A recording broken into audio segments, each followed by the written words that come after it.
예식으로 그냥 형식적으로 스치고 지나가는 1년에 한 번 정도 어떤 기념일이 있잖아요. 그러면 스치고 지나가는 걸로 그날 기억하는 뭐 그런 걸로 우리가 이렇게 받아들이기가 쉽기 때문에 보다 우리가 이 원어에 가깝게 번역이 되려면 기억하라가 적절하다고 볼 수가 있겠습니다. 그러면 우리 주님께서 왜 그렇게 주의 만찬을 꼭 그렇게 하라고 하시면서 그것을 꼭 기억하라고 하신 목적이 무엇인가 하는 것은 사도 바울이 그걸 정확하게 잘 말씀하고 계시는데, 바로 그 선택한 그 주님께서 선택하신 그 백성들은 이미 창세전에 미리 정하셨는데, 그것은 그 아들의 형상, 그리스도의 형상을 본받게 하기 위해서 그 정하셨다고 하는 것입니다. 정하신 목적이. 그래서 이렇게 하나님의 아들을, 그리스도를 본받게 하기 위해서 정하셨고, 그렇기 때문에 이 지금 제자들에게 나의 형상을, 나의 모습을, 나의 그 실존을 너희들이 본받게 하기 위해서 이 의식을 행하고, 이 의식을 행할 때마다 나를 기억하라고 하는 것입니다. 그러면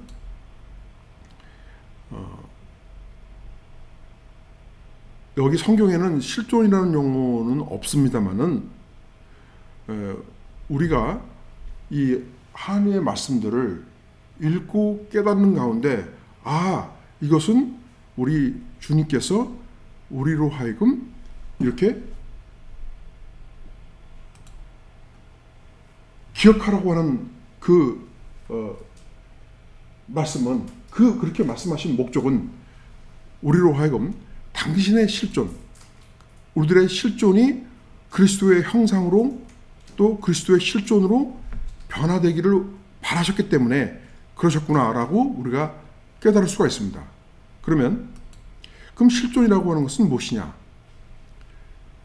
그동안 여러 차례 말씀을 드렸습니다만 다시 한번 또 제가 이렇게 정리를 해서 말씀드리면, 우리는 우리의 삶 속에서 하루에도 수백 번, 수백 가지의 여러 상황들을 마주치게 됩니다.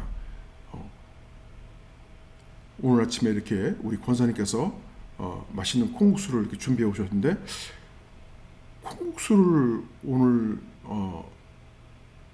우리 교회 공동체에 콩국수로 내가 섞일 것이냐, 아니면은 뭐 비빔밥으로 섬길 것이냐 하는 것도 다 순간순간에 그런 상황에서 선택을 해야 돼요. 그리고 그런 것처럼 우리는 하루에도 수백 번을 선택을 합니다. 생각하고 선택하고. 그리고 어떤 상황이 주어졌을 때 내 내면 속에 순간적으로 거기에 대해서 즉각적으로 어떤 반응이 일어납니다. 그거는 상대방은 모를 수도 있어요. 내가 말을 안 하고 또 내가 표정을 짓지 않고 내가 어떤 행동을 하지 않고 내 마음속으로만, 생각으로만 하는 경우도 많이 있습니다. 그러나 내 안에서 이 반응되는 것, 그것이 실존이라고 합니다. 그것을 실존이라고 합니다. 우리 인간의 그 실존은 두 가지로 나눠지는데요. 우리들의 그 실존은 우리 인간의 본질이라고도 할 수가 있습니다. 그런데 원래 우리의 인간의 본질은 하나님이 우리들을 창조하실 때 하나님의 형상대로 지으셨다고 했잖아요.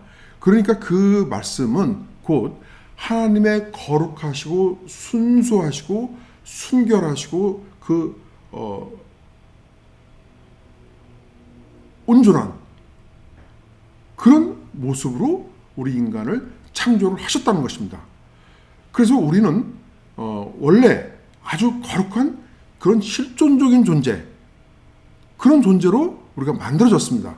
그러나 아담의 범죄로 인해서 우리는 죄로 물든 그런 실존적 존재로 이렇게 변질되고 마른 거죠. 우리는 타락되고 마른 거죠. 그래서 우리는 부패하고 만 겁니다. 우리는 내가 아담의 죄를 짓지 않았는데 내가 왜 죄인인 거지? 라고 생각할 수 있지만 우리의 인류의 그 최초의 조상이 죄를 짐으로 인해서 그 죄의 그 성정, 그 죄의 씨앗이 우리가 계속 우리 안에 유전적으로 이렇게 물려받게 된 것입니다. 우리는 이 죄로 물든 그 실존적 존재로, 부패한 존재로 이렇게 변질됐다고 하는 것입니다. 그러면 이 실존을 이제 여러분들이 좀 이해하셨어요, 그렇죠? 그럼 실존한다, 실존한다 이런 우리가 말을 할 수가 있는데 그 실존한다라는 말은 그 어떤 의미가 있는지 한번 보겠습니다. 우리가 실존한다고 하는 것은 방금 말씀드린 바와 같이 우리의 원래의 자아, 우리의 본래의 자아, 그것이 진정한 자아예요. 우리의 지금의 자아는 진정한 자아가 아닙니다. 우리의 자아는 사탄의 공격으로부터 부패된, 죄로 물든 그런 자아죠. 근데 우리의 자아는 아주 순결하고 거룩한 자아였는데 그 우리의 순수한 원래의 자아, 그 잃어버린 자아를 회복하기 위해서 여러분 예전에 학창 시절에 아주 베스트셀러였던 우리 한국에서 베스트셀러였던 잃어버린 자아를 찾아서 뭐 이런 책이 아주 많이 이렇게 베스트셀러였죠. 아마 그 제목은 아마 읽어보시지 않으셨다 하더라도 잃어버린 자아를 찾아서 뭐 이 제목은 아마 기억을 하실 것 같은데 그 잃어버린 자아를 찾아서는 사실은 기독교적인 의미에서의 의미가 아니라 내가 자기 자신이 정말 진정한 올바른 그런 도덕적이고 윤리적이고 그런 사람이 되기 위해서 그것이 진정한 자아인데 그러한 진정한 자아를 찾는 길은 무엇일까라고 고민해 보는 것이 이제 그 책의 내용이죠. 근데 우리 그 기독교적인 관점에서는 바로 우리의 본래의 자아는 하나님이 지으셨던 그 거룩한 자아, 그 자아를 위해서 우리가 끊임없이 투쟁하면서 존재한다는 뜻입니다. 실존한다는 뜻은. 그래서 실존한다. 우리 기독교인으로서 우리가 실존한다라고 하는 것은 우리의 잃어버린 자아를 찾아서 우리의 본래의 하나님의 형상을 지니고 있는 그 자아 회복을 위해서 우리가 우리의 내면과 우리의 죄된 본성과 끊임없이 투쟁하면서 존재한다라는 그런 뜻인 것입니다. 그래서 실존자 하면은 우리의 그 본래의 자아 회복을 위해서 우리의 내면과 끊임없이 투쟁하면서 존재하는 자, 그러니까 생각하는 사람인 것이죠.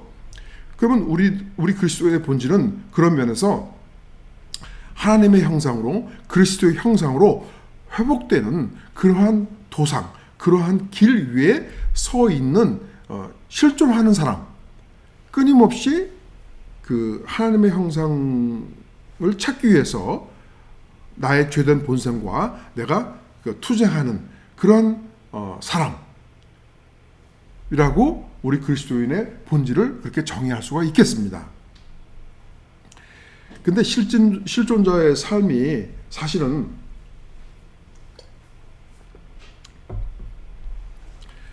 끊임없이 많은 그 모순과 갈등으로 일관된 그런 험준한 삶입니다. 아주 복잡한 삶입니다. 그리고 우리 삶 속에는 많은 그 장애물과 그 지속적으로 이렇게 마주하게 됩니다. 우리는 끊임없이 좀 더 도덕적이고 그리고 영적인 삶을 추구할 때마다 시행착오를 범하는 그런 삶을 살아가기도 합니다. 예를 들면 성경적인 예를 한번 제가 들어보겠습니다. 베드로의 경우에 내가 죽는 한이 있어도 절대로 선생님을 부인하지 않겠습니다 라고 그렇게 말했잖아요. 근데 바로 그 다음날 어떻게 됐습니까? 3번씩이나 부인했어요. 그것도 NO! 나는 저 사람 제자가 아니야! 하면서 욕까지 했어요. 욕까지. 예수님을 향해서 예수님에 대해서 욕까지 해가면서 내가 저런 자의 제자가 아니야 나는, 이렇게 자기가 살기 위해서 그렇게까지 부인을 했어요. 그러나 그가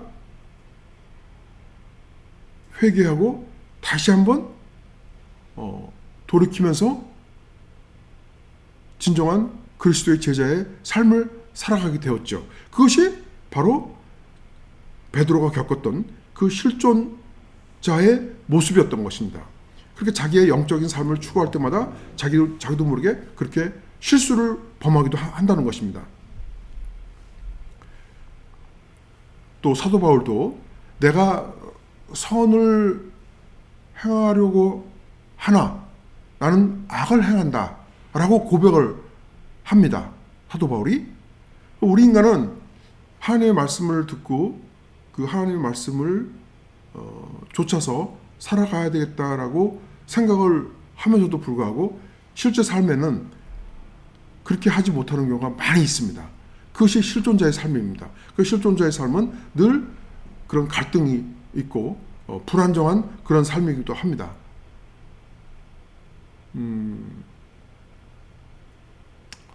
어떤 분이 교회에서 작은 갈등이 있어가지고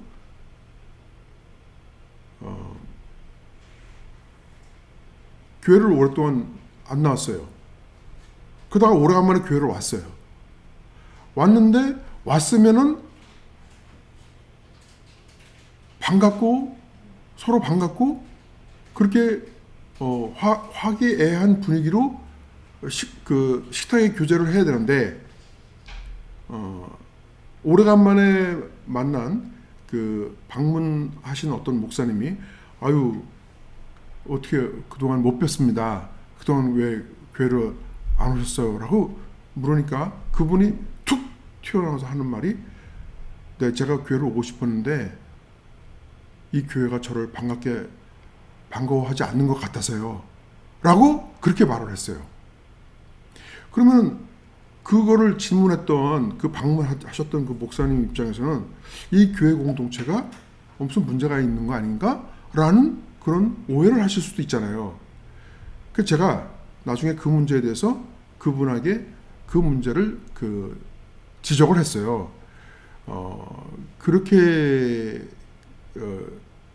다른 사람 탓을 돌릴 게 아니라 모든 것이 다 내 탓이요, 내 탓이요, 내 큰 탓이로다 하는 그런 겸손한 마음, 자기 자신을 돌아보는, 자기 자신을 성찰해보는 그런 자세가 중요한 것이지 나는 잘못이 없는데 다른 사람이 나를 힘들겠다, 남을 원망하고 불평불만을 한다고 한다면 그건 진정한 그리스도인이 아니다 라고 그렇게 얘기를 했더니 그분이 바로 그렇게 얘기를 해요. 사실은 제가 목사님 그렇게 얘기하려고 그랬던 게 아닌데요. 저도 모르게 그 말이 툭 튀어나오면서 제가 그 말을 하는 순간 아차 싶었어요. 사실은 제가 많이 후회하고 회개하고 있습니다. 잘못했습니다 라고 하시더라고요.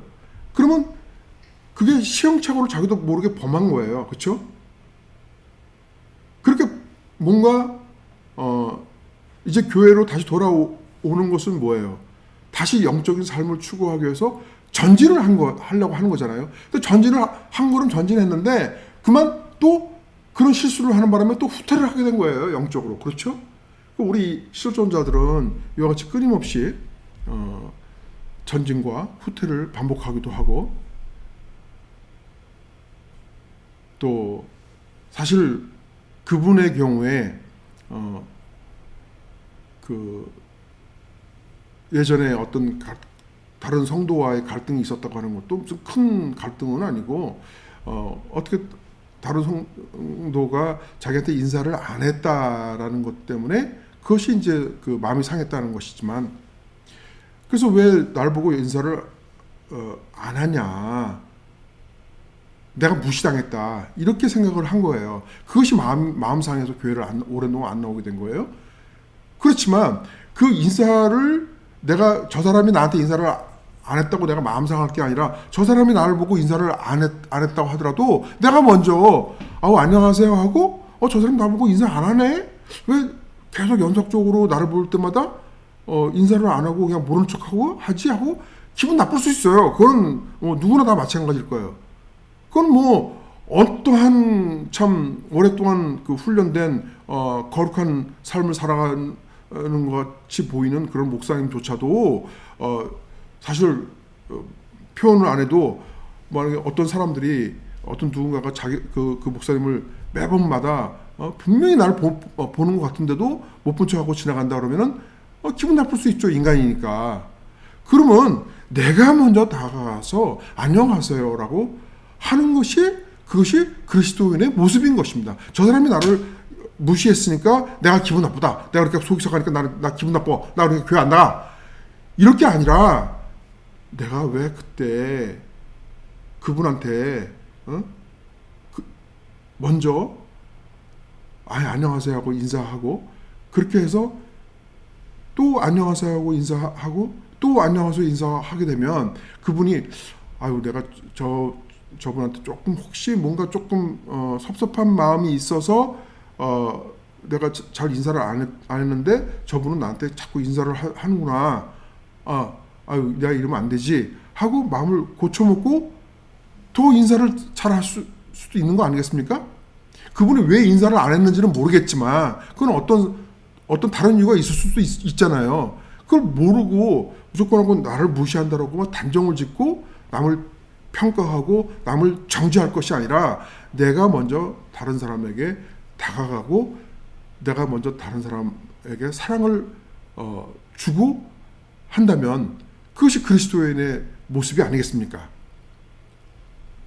바로 이렇게 우리 실존자의 삶이라고 하는 것은, 내가 그리스도의 뜻대로 또 성경의 말씀대로 살아가려고 하지만 선을 행하려고 하는데 나도 모르게 자꾸 악을 행하게 되는 그러한 죄된 본성을 지니고 있습니다.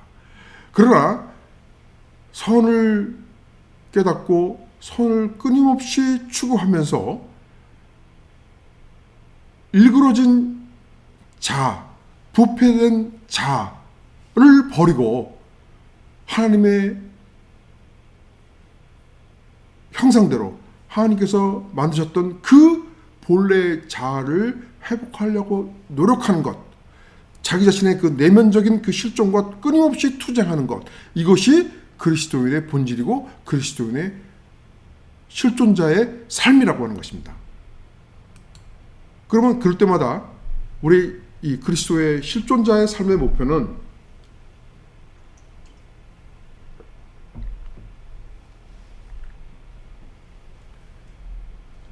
내가 이런 상황에서 내 감정은 이렇게 하고 싶고 내 생각은 이런 방향으로 하고 싶은데 이것이 옳은 것이냐, 내 감정이 옳은 것이냐, 내 생각이 옳은 것이냐를 생각할 때, 그때마다 하나님의 말씀을 기준으로, 하나님을 기준으로 해서, 하나님을 척도로 해서, 이 척도라고 하는 것은 이제 그 메저로, 자죠, 자. 이것을 기준으로 해서 올바른 길을 선택함으로써 이상적인 자, 진정한 자아를 회복해 나가는 것입니다. 우리 인간은 어느 누구를 막론하고 예수 그리스도를 제외한 어느 누구를 막론하고 이렇게 평생 끊임없이 죄된 본성과 싸우면서 살아갔던 것입니다. 그 가장 좋은 예가 정말 거룩한 삶을 살았던 그 사도 바울도 말년에 가서 그가 하신 말씀은, 내가 선한 싸움을 싸우고 나의 달려갈 길을 마치고 이제 믿음을 지켰다라고 그렇게 말씀을 하는데, 그가 선한 싸움을 싸웠다고 하는 것은 자기 내면 속에 끊임없이 그 악이 있었고, 자기가 선한 행동을 하려고 했으나 자기도 모르게 악한 행동을 했노라라고 고백을 했듯이, 그런 내면의 그런 갈등과 끊임없는 전진과 후퇴를 반복했다.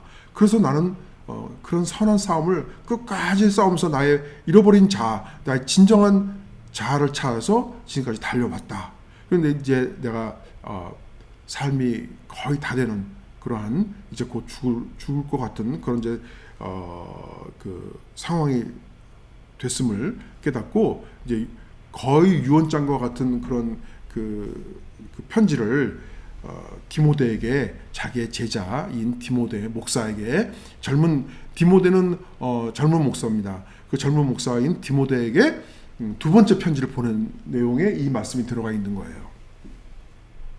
그런데 그렇게 내가 그 선한 싸움을 싸우는 가운데서도 나의 믿음을 지켰다고 하는 거예요. 그 믿음은 그리스도의 그 복음을 내가 끝까지 그래도 지켰다, 이렇게 말할 수 있었던 것입니다. 우리도 이렇게 사도 바울처럼 우리가 우리의 복음을, 그리스도의 복음을 지켰다라는 고백을 우리가 숨을 거두기 전에 할 수 있기를 소망합니다.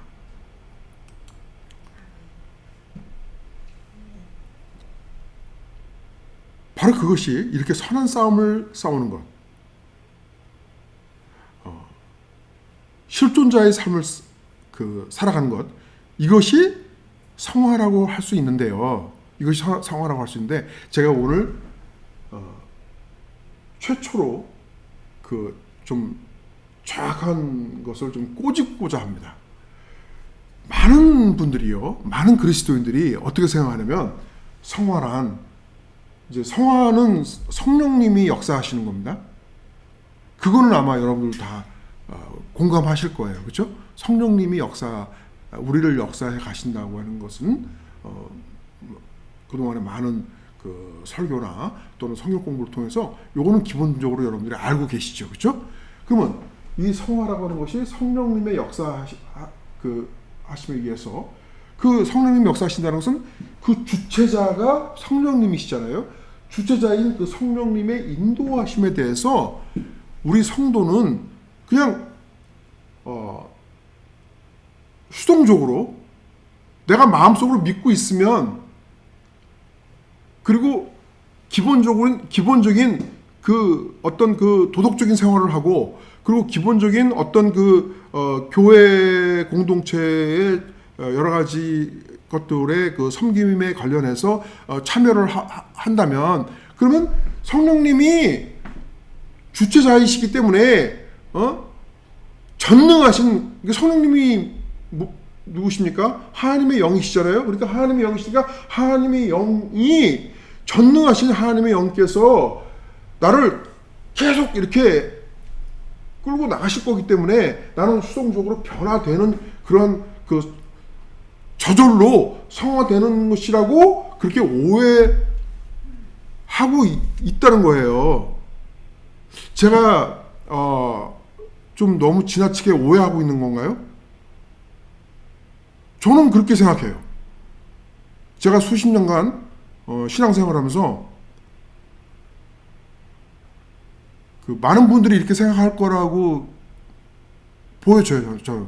왜냐하면 제가 그랬으니까. 제가 그랬으니까 다른 분들도 그랬을 거라고 저는 그렇게 본다는 겁니다. 제가 좀 잘못된 생각을 가지고 있다면은 뭐 지적해 주셔도 됩니다.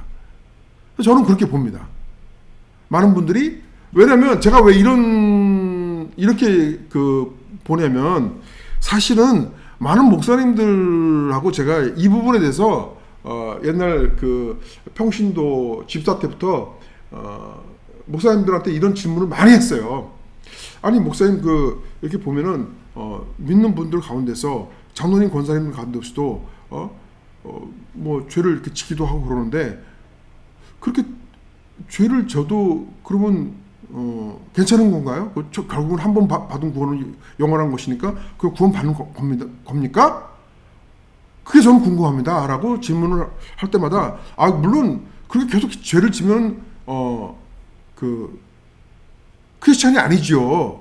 그리고 그렇게 죄를 짓는다 그러면 구원받는 게 아니지요. 거기까지는 맞는 말씀이 제가 공감해요. 공감하는 말씀이에요. 그런데 그 다음에 그 목사님들이 한결같이도 딱 말씀하시는 거는 뭐냐면 결론은 뭐냐면 그러나 그분이 그렇게 현재는 죄를 짓고 있다고 하더라도 죄에 빠져 있다고 하더라도 하나님의 백성이라면 그 사람이 하나님의 백성이라면 언젠가는 하나님께서 그 사람을 올바른 길로 인도해서 결국은 구원에 이르게 하실 겁니다. 그렇죠? 그럼 그 언젠가는요? 언제입니까? 제가 이렇게 질문을 해요.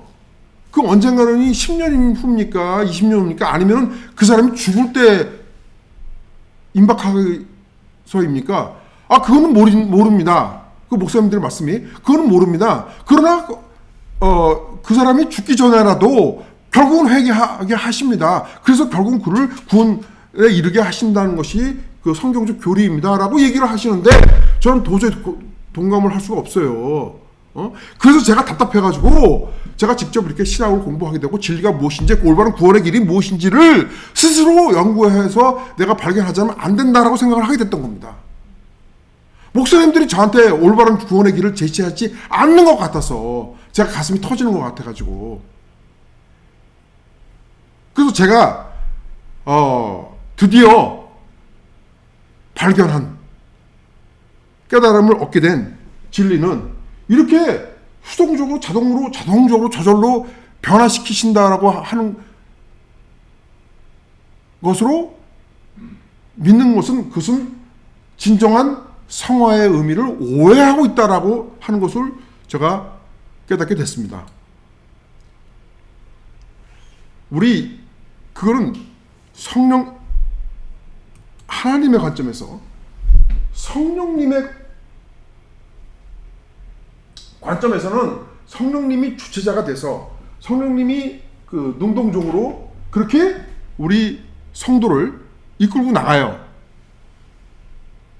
그런데 우리 인간의 입장에서 봤을 땐 이 성화라고 하는 것은 우리 인간의 입장에서 성령님이 우리들을 이끌어 가시고 인도하시고 한다 하더라도 우리 인간의 입장에서 능동적으로 영적 도약, 뛰어넘는 나의 죄된 본성을 뛰어넘는 그런 삶의 연속이라고 하는 것입니다. 그러면 영적 비약이라는 제가 용어를 썼는데 이 영적 비약은 아마 제가 처음 쓰는 용어이기 때문에 이 영적 비약이라는 용어에 대해서 제가 좀 설명을 드려야 됩니다.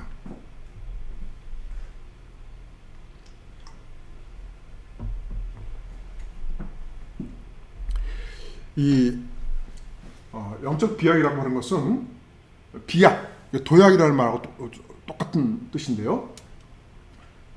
뛰어넘는다, 뛰어오르다라는 뜻이잖아요. 이 영적 비약이란 성령님의 그 역사 하심과 성도의 정의를 통해서 이루어지는 실존적 자아의 회복이다라고 할 수 있는데 이때 이 지라고 하는 것은 말씀에 대한 깨달음, 말씀에 대한 인식, 말씀에 대한 이해를 말합니다. 그 다음에 이 정이라고 하는 것은 이 발을 정자가 아니고요. 열정을 말합니다. 열정, 패션을 말합니다. 그 다음에 그 의는 뭐냐면 그 의롭다 할 때 그 righteousness가 아니고 will입니다. 의지입니다. 그래서 깨달음과 그 다음에 열정과 그 의지를 통해서 이 성도가 말씀에 대한 깨달음 그리고 그 말씀에 대한 하나님의 말씀에 대한 그 열정을 품고 그리고 하나님의 말씀을 내가 실천하겠다는 그 의지를 통해서 이루어지는 우리 성도들의 그 내면의 실존적 그 자아 회복이 바로 성화라고 하는 것입니다. 그래서 이 영적 비약은 거룩함을 위한 성화적 전환, 거룩해 가려고 하는 그런 그 변화에 의해서 그리스도와 연합되는 것이고, 또 그리스도의 형상을 본받는 이 거룩함의 실천으로 이어지는 것이 영적 비약이라고 정의할 수 있겠습니다. 이런 면에서 성화를 다시 한번 정의를 한다면 이렇게 정의가 할 수가 있습니다. 성화란 저절로 수동적으로 되는 것이 아니라 우리 성도의 영적 비약의 그런 연속인데 주체자는 분명히 성령님이셔요. 근데 이 주체자인 성령님의 그 인도하심에 대해서, 여기서 중요합니다. 그 인도하심에 대해서 성도가 능동적인 반응을 해야 된다고 하는 거예요. 그럼 그 능동적인 반응을 한다는 것은 결국은 뭐냐면 종속적인 주체성이라고 제가 이렇게 그 표현을 했는데요. 이 종속적 주체성이라고 하는 것은 원래 주체자는 성령님이시지만은 우리는 성령님께 속해 있어요. 속해 있지만 나 역시 주체성을 가져야 되는 거야.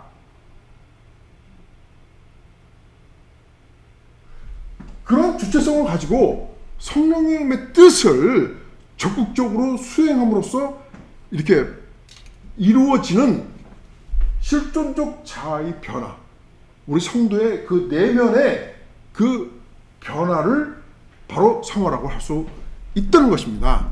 그럼 제가 예를 한번 들어드릴게요. 이 말이 너무 학문적인 그런 표현이기 때문에 좀 제가 예를 한번 들어드릴게요. 이게 도대체 무엇을 말하는 거냐면 아주 좋은 예를 제가 생각을 했어요. 여러분, 제가 이제 가끔 공부하다 보면은 이제 스트레스가 있으니까 좀 쉬는 시간에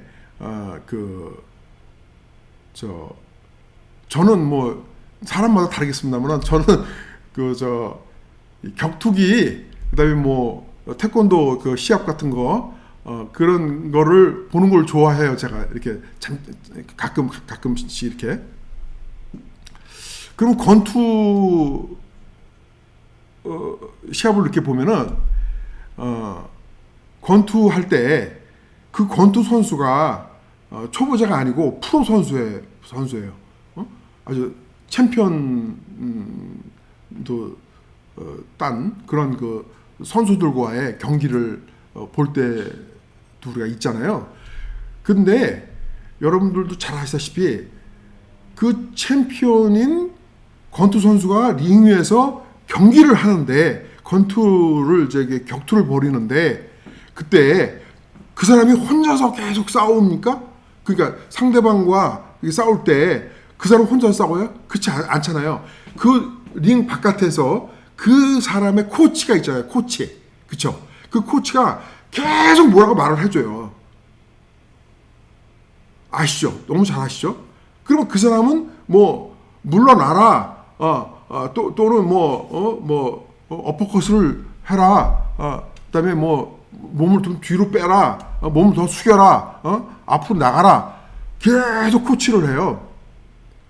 그러면 선수들을 보면은 승리하는 선수들을 보면은 그 코치의 말을 무시하고 자기 멋대로 하는 사람은 없어요. 그렇게 뛰어난 기량을 가지고 있고 챔피언인 그런 그 권투 선수도 그 코치가 지시하는 대로 계속 움직여요. 움직이는데 거기서 중요한 게 뭐냐? 그 권투 선수가 마치 로봇처럼 그 코치가 하라는 대로 일일이 로봇처럼 움직입니까? 그건 아니잖아요. 분명히 그 사람이 본인이 스스로 판단해서 움직여요. 움직이는데 코치는 기본적인 그것을 이렇게 알려줘요. 아이디어를 알려줘요. 알려주면 그 사람은 그 다음에 앞으로 나가라 했을 때 앞으로 그냥 아무 생각 없이 나가지 않잖아요. 권투 선수가 앞으로 나가라 그랬으면 앞으로 나가면서 뭔가 원투 스트레이트 하고 주먹을 뻗치는 거예요. 그 원투 스트레이트 주먹을 뻗치는 건 누가 해? 권투 선수가 하는 거잖아요.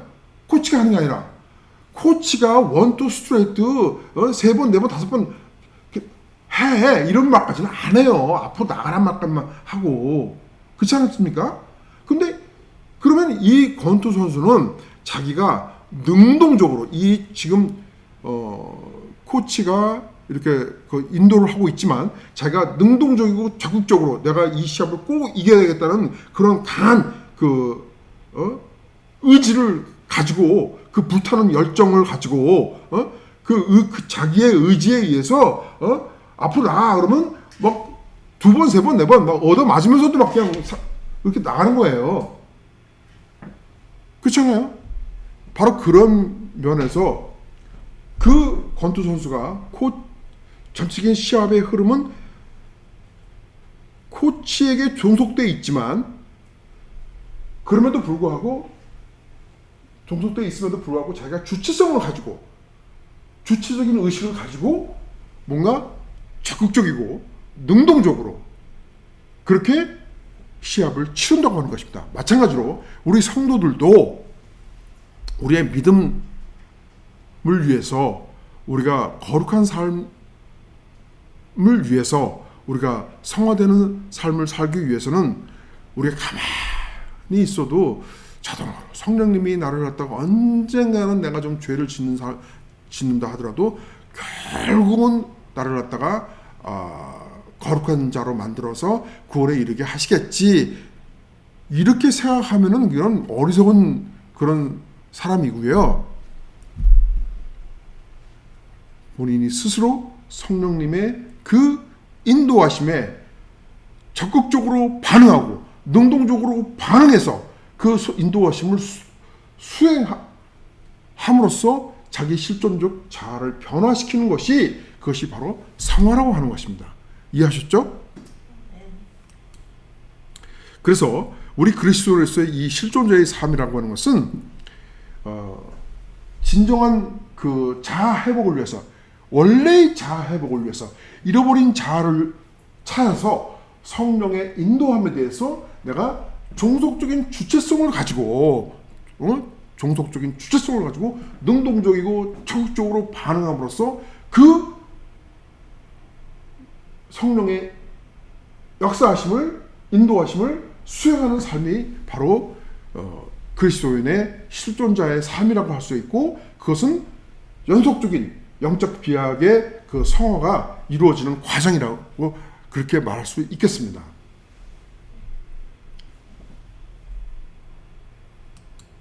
이 성도가 성화가 되어가는 과정에서 수행하는 이 수단들이 있는데 여기서 성화의 주체자는 성령님이셔요.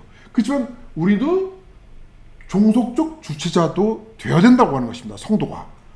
이 성도는 아까 말씀드린 것 같이 정의를 수단으로 삼는데 지는 자기 자신을 먼저 알아야 돼요. 자기 자신이 누군지 알아야 돼요. 나는 부패한 죄인이고 내가 일그러진 죄인임을 깨달아야 돼요. 우리 장기간 교회를 안 나왔던 그분의 경우에 또 역시 마찬가지로 지금 많이 본인이 회개하고 있다고 하니까 너무 다행입니다만 먼저 자기 자신이 누구인가 내가 어떤 모습을 갖고 있는지를 성찰하고 자기를 돌아봄으로써 회개를 하는 것과 말씀에 대해서 깨닫고 이해하는 것 이것이 지고 그 다음에 성령님에 의해서 주어지는 열정이 있습니다. 성령님이 뜨겁게 그 구원을 향해서 가려고 하는 그 마음을 주시고 말씀을 자꾸 듣게 하시고 사모하게 하시고 하는 그 뜨거운 열정을 주십니다. 그리고 그런 것만으로 되는 것이 아니라 성도가 본인 스스로가 로봇가 아니기 때문에 자기의 그 의지를 가지고 그 말씀에 대해서 순종하겠다는 결단을 내려야 되는 것입니다. 이것이 바로 이 영적 비약이 이루어지는 요소들이라고 할 수가 있는 것입니다. 이러한 그 영적 비약이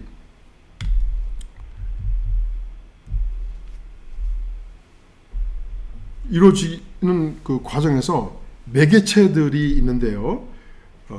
영적 비약, 즉 성화가 이루어지는 그 매개체들은 말씀을 통해서 성화가 이루어지고 영적 비약이 이루어집니다. 또한 주의 만찬을 통해서, 또 그리고 우리가 찬양을 통해서, 그리고 기도를 통해서 영적 비약인 성화가 이루어지는 그런 하나의 그 수단들이 되겠습니다. 특별히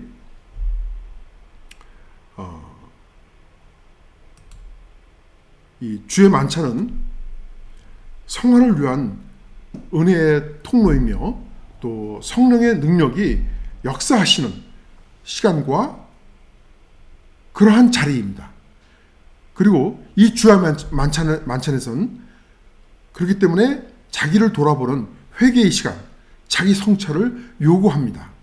그리고 이 주의 만찬을 통해서 우리 주님께서 직접 그 영이 이 자리에 임재하셔서 당신의 그 몸과 당신의 피를 나누어 주시는 그런 자리이기 때문에 그리스도의 영과 연합되는 됨으로써 우리의 영이 새롭게 갱신되는 그러한 그 시간, 그러한 공간이라고 할 수 있겠습니다. 그러므로 이 그리스도의 형상을 닮아가는 반복적인 영적 비약의 장이라고 할 수 있습니다.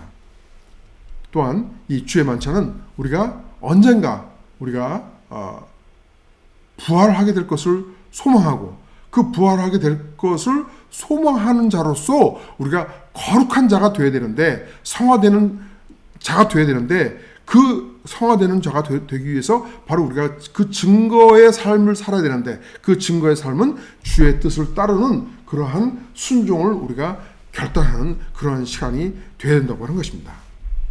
사랑하는 성도 여러분, 예수께서 고난을 그 앞두신 시점에 제자들과 함께 마지막 유월절 식사를 하시면서 하신 이 아까 말씀하신 것, 나를 기억하라는 말씀, 그 말씀은 단순한 어떤 그 감정의 표현이 아닙니다.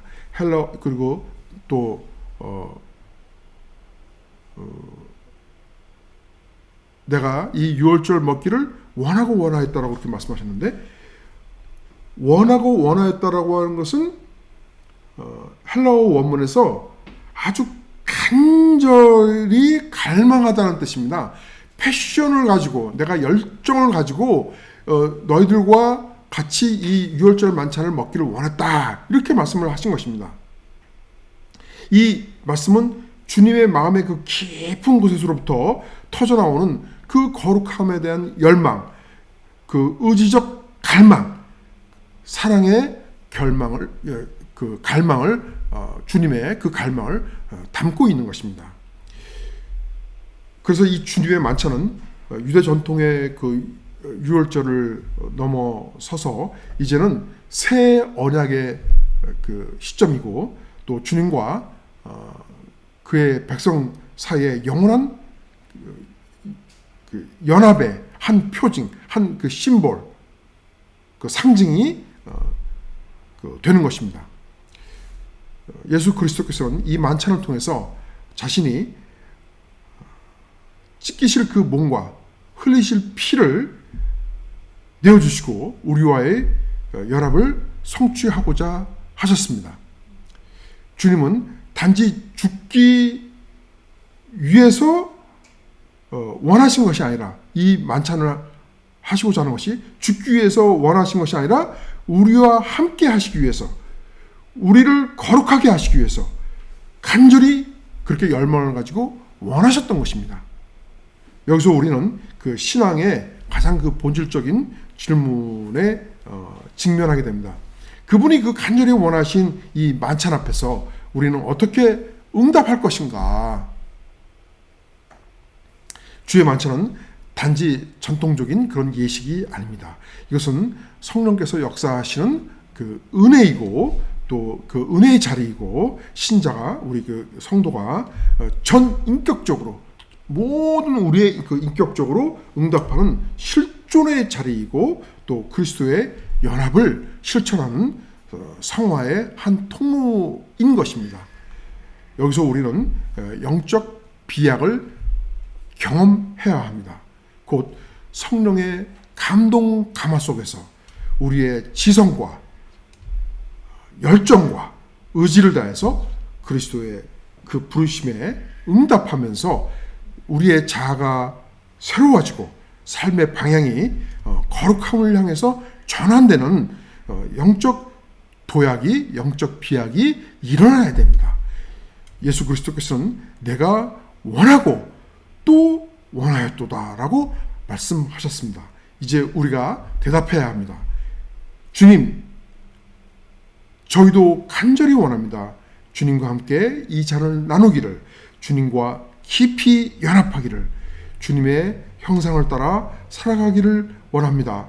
이 고백이 우리 안에서 살아있는 결단이 될 때 주의 만찬은 더 이상 어떤 그 형식이 아니고 하늘과 땅이 만나는 실제가 되는 것이고 또 우리 존재의 방향을 새롭게 세우는 성령의 은혜의 장이 될 것입니다.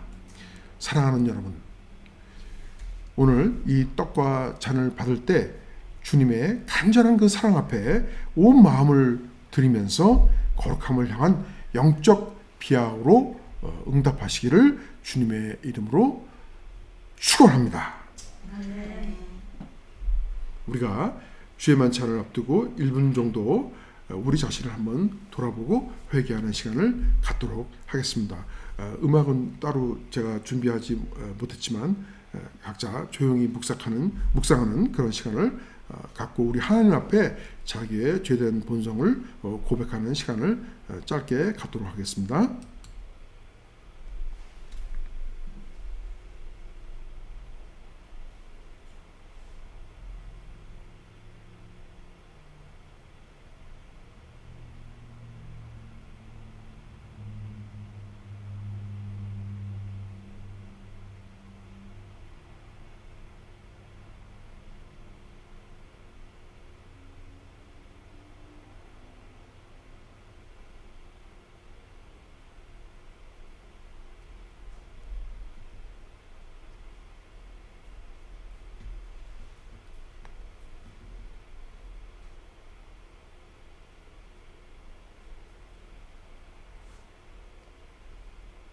우리 공동체가 다 함께 우리의 영적 비약을 위해서, 성화를 위해서 함께 기도하겠습니다.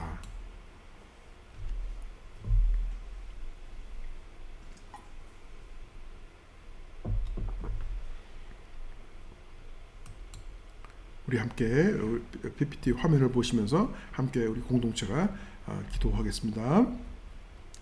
지극히 인자하시고 사랑이 많으신 예수 그리스도시여, 우리들의 주님께서는 우리와 같은 죄인들을 위하여 죽으셨으나 사흘 만에 부활하셨고 하늘에 오르사 지금 하나님 우편에 앉아 계시는 줄 믿습니다.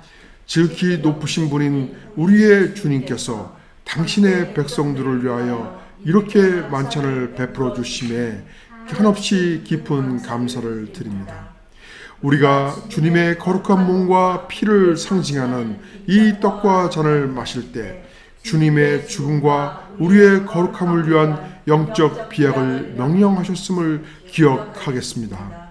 이제 우리가 그리스도의 몸과 피를 나누면서 주님의 죽음과 영적 비약을 기억하는 그 순간 우리로 하여금 변화를 위한 뜨거운 열정과 결단의 의지를 품게 하옵소서.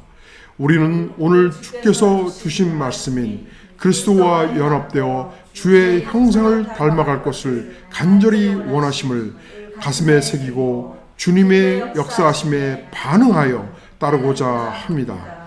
주여, 부디 이 시간을 통해 우리들의 영적 비약이 이루어지게 하옵소서. 그리하여 주님의 뜻에 따라 우리들의 실존적 자아가 변화되고 그리스도의 성품을 본받는 자가 되게 하옵소서. 우리 주 예수 그리스도의 이름으로 기도드리옵나이다. 아멘. 우리 주의 만찬을 위해서 함께 찬양하도록 하겠습니다.